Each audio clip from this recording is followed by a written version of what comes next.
चलिए बच्चों, good morning. आशा करते हैं आप लोग बहुत अच्छे होंगे।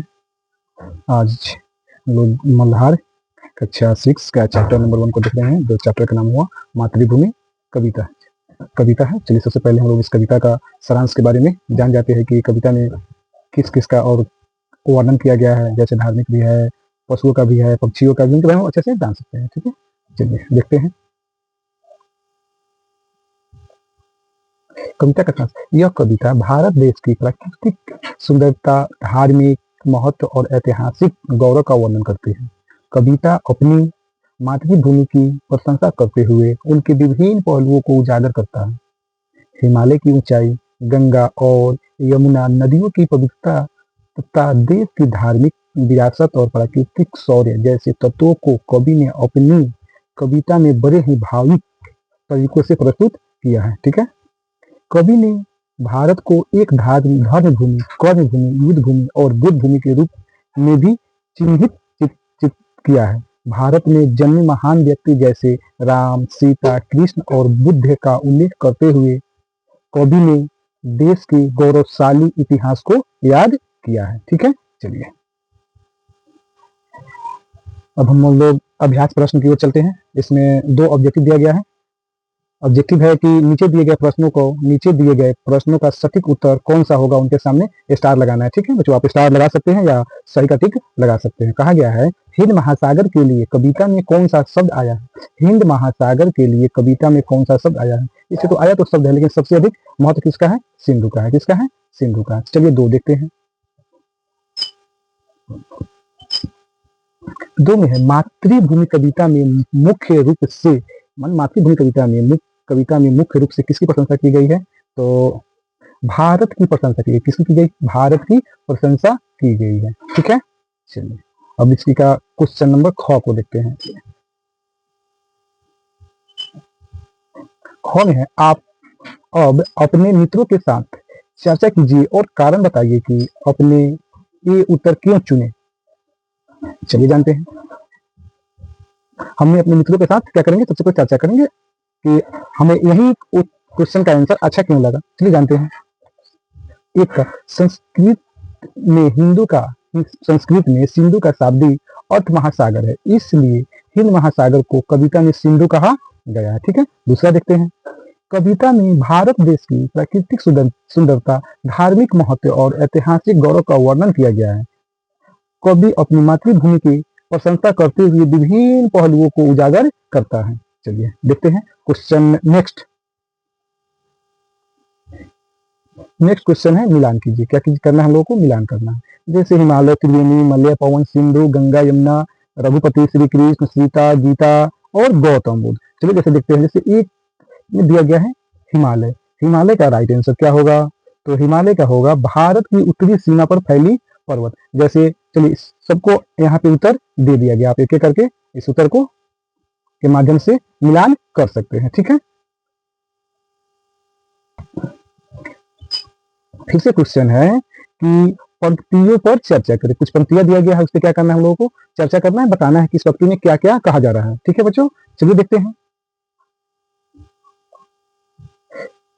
कविता में चुनकर कुछ पंक्तियां नीचे दी गई है, उन्हें ध्यान से पढ़िए और इन पर विचार कीजिए और अपने इसका अर्थ समझा में आया अपने विचार कक्षा में अपने समूह में साझा कीजिए और अपनी लेखन पुस्तिका में लिखिए। चलिए वो पंक्तियां कौन है? वो ईद भूमि मेरी, वह बुद्ध भूमि मेरी, वह मातृभूमि मेरी, वह जन्मभूमि मेरी। चलिए इस प्रक्रिया का हम लोग व्याख्या करते हैं। सबसे पहले जानते हैं ये प्रक्रिया कहाँ से लिया गया। ठीक है, ये प्रक्रिया देशभक्ति से ओतप्रोत है। कवि अपनी मातृभूमि के बारे में गहरा लगाव व्यक्त कर रहा है। आइए इस पंक्तियों का विस्तार से विश्लेषण करते हैं। वह युद्ध भूमि मेरी, इस पंक्ति से कवि का तात्पर्य है कि उसकी मातृभूमि में कई युद्ध देखे हैं। ठीक है, उसने अपने देश की रक्षा के लिए बलिदान किए हैं। यह देश की शौर्य और बहादुरी को दर्शाता है। नेक्स्ट था वह बुद्ध भूमि मेरी, वह बुद्ध भूमि मेरी। चलिए इस पंक्ति में कवि का तात्पर्य है कि उसकी मातृभूमि ज्ञान और शांति का घर है। यह बुद्ध की भूमि है जहां धर्म और अध्यात्म का विकास हुआ है। चलिए नेक्स्ट देखते हैं। पंक्ति नंबर कहा गया है वह मातृभूमि मेरी, वह मातृभूमि मेरी। चलिए, यह पंक्ति सीधे तौर पर मातृभूमि के प्रति प्रेम और लगाव को व्यक्त करती है। मातृभूमि को माँ के समान माना गया है। चलिए, नेक्स्ट बचा हुआ है मात वह जन्मभूमि मेरी। इस पंक्ति में कवि का तात्पर्य है कि वह इस देश में पैदा हुआ है और उनका इस देश से गहरा नाता है। यह उनकी जन्मभूमि है। चलिए और देख लेते हैं थोड़ा। कुल मिलाकर ये प्रक्रिया देश की गहराई भावना को व्यक्त करती है। कवि अपनी मातृभूमि के इतिहास, संस्कृति और मूल्यों के प्रति महसूस करता है। वह देश की शौर्य, ज्ञान, शांति को एक साथ जोड़ रहा है। चलिए,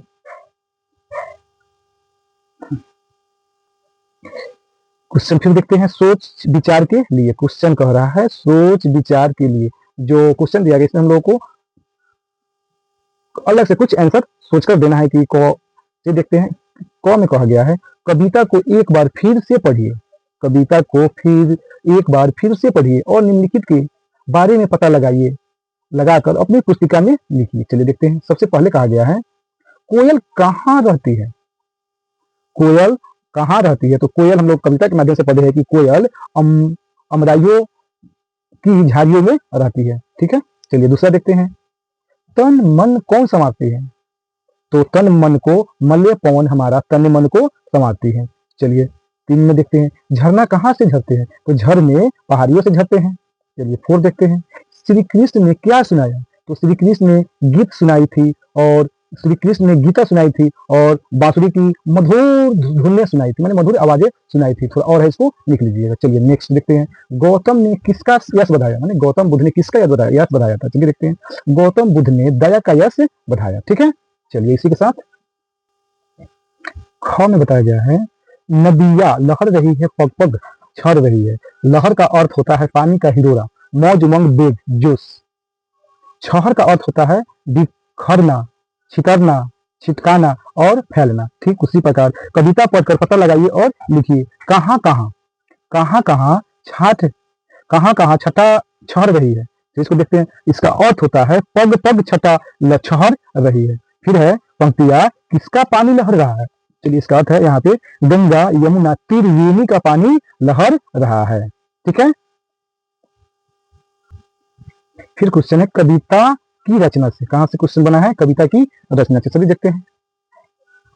गंगा यमुना त्रिवेणी नदियां लहर रही है। ठीक है। यमुना शब्द यमुना नदी के लिए आया है। कभी कभी कविता की लय और सौंदर्य को बढ़ाने के लिए इस प्रकार से शब्दों को थोड़ा बदल देते हैं। यदि आप कविता को थोड़ा और ध्यान से पढ़ोगे तो आपको और भी बहुत सी विशेषताएं पता चलेगी। ठीक है। आपको जो विशेषताएं बातें दिखाई दे उसे आपस में साझा कीजिए और लिखिए, जैसे सबसे ऊपर इस कविता का शीर्षक है। ठीक है।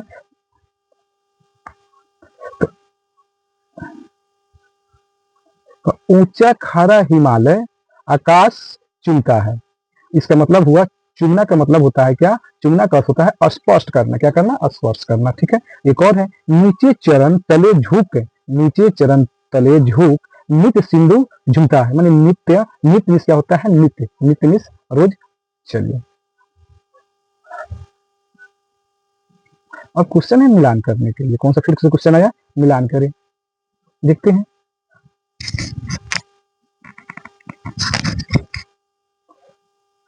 स्तंभ 1 और स्तंभ 2 को कुछ पंक्तियां दी गई है। मिलते जुलते भाव वाली पंक्तियों को रेखा 5 खींचकर जोड़िए। चलिए देखते हैं। वह जन्मभूमि मेरी। तो जैसे इसका आंसर नीचे आपको दे दिया गया है, अच्छे से मिलान कर सकते हैं। कहा गया वह जन्मभूमि में, वह जन्मभूमि व मातृभूमि मेरी। ठीक है। तो 1 का क्या हो जाएगा? 2 नंबर। क्या हो जाएगा? 2 नंबर। मैंने उस भूमि पर जन्म लिया, वह भूमि मेरी माँ समान है। ठीक है। 2 में है, चिड़िया चहक रही है हो मस्त झाड़ियों में। चिड़िया चहक रही है। कहाँ चहक रही है? तो वहां की जलवायु इतनी सुखदायी है कि पक्षी पेड़ पौधे के बीच प्रसन्नता से गीत गा रहे हैं। और जो 3 है अमराई वाला, तो क्या हो जाएगा? 1 नंबर। ठीक है। तो 1 हो गया ये वाला। चलिए यहाँ देखकर अच्छे से इसको कवर कर लीजिएगा। ठीक है। चलिए अब क्वेश्चन है अनुमान या कल्पना से। जो क्वेश्चन का आंसर खुद से देना है, अनुमान लगाकर देना है, अनुमान या कल्पना से।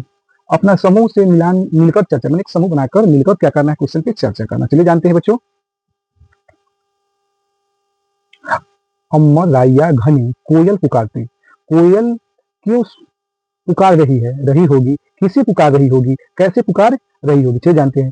कोयल को बसंत ऋतु अच्छा लगता है। कोयल को क्या अच्छा लगता है बच्चों? तो बसंत ऋतु अच्छा लगता है। इस ऋतु में वह खुश होती है, इस वजह से सबको गा गा कर पुकार रही है। चलिए 2 नंबर देखते, इसका ख देखते हैं। बहती मल्य पवन है। बहती मल्य पवन है, तन मन संवारती है। पवन किसका तन मन संवारती है? वह यह कैसे करती है? चलिए देखते हैं। मल्य पवन की अपने साथ बहाकर खुशबू लाती है। यह इस भूमि पर रहने वाले सब का तन मन को संवारती है। अब क्वेश्चन है शब्दों के रूप में। क्वेश्चन क्या है? शब्दों के रूप में। देखते हैं, नीचे शब्दों से जुड़ी कुछ गतिविधियां दी गई है। इन्हें करने के लिए आप शब्दकोश अपने शिक्षकों और साथियों की सहायता भी ले सकते हैं। चलिए देखते हैं, नीचे दी गई पंक्तियां को पढ़िए। जगमग छटा निराली पग पग पग छड़ रही है। इस पंक्तियां में पग शब्द 2 बार आया है। इसका अर्थ है हर पग या हर कदम पर। शब्दों में के ऐसे ही कुछ जोड़े नीचे दिए गए, इसके अर्थ लिखना है। जैसे यहाँ दिया गया है घर घर, बाल बाल, सांस सांस, देश देश। घर घर का होता है हर एक घर को, क्या होता है? हर एक घर को। बाल बाल का होता है हर एक बल, हर एक बाल। सांस सांस का होता है प्रत्येक सांस। देश देश का होता है प्रत्येक देश के लिए। पर्वत पर्वत का होता है हर पर्वत के लिए। चलिए ख को देखते हैं। ख में है वो युद्ध भूमि मेरी, वह बुद्ध भूमि मेरी। कविता में भूमि शब्द में अलग अलग शब्द जोड़कर नए नए शब्द बनाए गए हैं। आप भी कुछ नए शब्द बनाए और उन्हें उनके अर्थ पता कीजिए। चलिए देखते हैं। संकेत में दिया गया तप बराबर देव, भारत रत्न, कौर्म, कर्तव्य, मारु, मल्या, मल, यज्ञ, रज, रन, सिद्ध आदि। तो आपके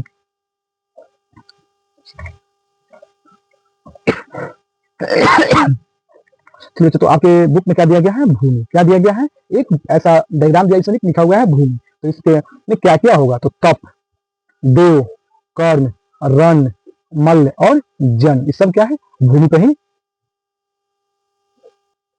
अभी हम लोग जो भूमि को फिलअप किए हैं तप देव भारत, तो इसका ही अर्थ होता है तप्य भूमि। तप्य भूमि, तपस्या की भूमि। देव भूमि माने देवताओं की भूमि। भारत भूमि मतलब भारत की भूमि। जन्म भूमि माने जन्म की भूमि। कर्म भूमि माने कार्य की भूमि या कर्म की भूमि। कर्तव्य भूमि अर्थात कर्तव्य के लिए भूमि, चाहे कर्तव्य की भूमि।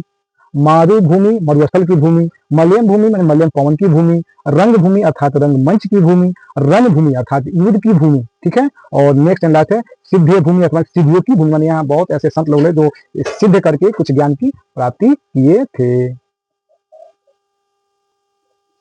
चलिए कुछ दिया गया है, थोड़ा भीम थोड़ा समान।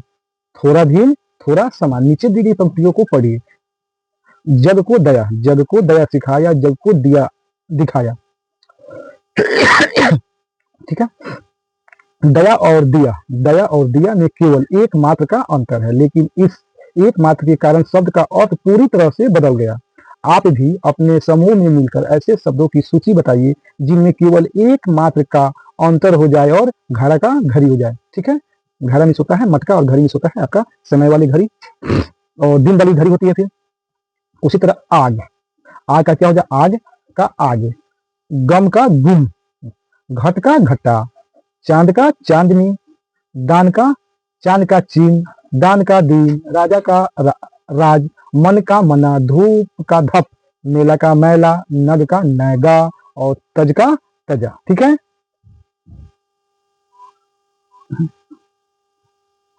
चलिए कुछ नामे दिया गया, उसको क्या करना है हम लोग को बॉक्स में बनाकर उसको अच्छे से करना है। तो क्या बनेगा? सहनाई, अलगोजा, बांसुरी, संग, भकोरा, बीन, सिंगी। ठीक है। जो वहां आपके कुछ फिगर फॉर दिया गया है उसमें क्या करना है? नाम लिखना है। क्या करना है? नाम। जो पहले वाला क्या हो जाएगा? अलगोजा हो जाएगा, बीन हो जाएगा, बांसुरी हो जाएगा, सिंघा हो जाएगा, सहनाई हो जाएगा, तेराब हो जाएगा, भकोरा हो जाएगा और शंख हो जाएगा। ठीक है। फिर कुछ दिया गया है आज की पहेली। क्या दिया गया है क्वेश्चन? आज की पहेली। आज हम आपके लिए एक अनोखी पहेली लाए हैं। नीचे कुछ अक्षर दिए गए हैं, आप इन्हें मिलाकर कोई सार्थक शब्द बनाए। अक्षरों को आगे पीछे दिए जा सकता है, ठीक है, यानी उसका क्रम बदला जा सकता है। आप उनके मन में किसी भी अक्षर के साथ कोई मात्रा भी लगा सकते हैं। पहला शब्द हमने आपके लिए पहले ही बना दिए हैं। चलिए देखिए, जैसे क्या दिया गया, स म ह र ख ग, यानी कि इसका हमको बनाना है शुद्ध, क्या हो जाएगा, महासागर। क्या बनेगा, महासागर। हिमालय, गंगा, भारत, कोयल और पवन। क्या बनेगा, पवन। चलिए इसी के साथ हम लोग का चैप्टर समाप्त हुआ बच्चों। इसको आप अच्छे से कवर कर सकते हैं, ठीक है। Thank you.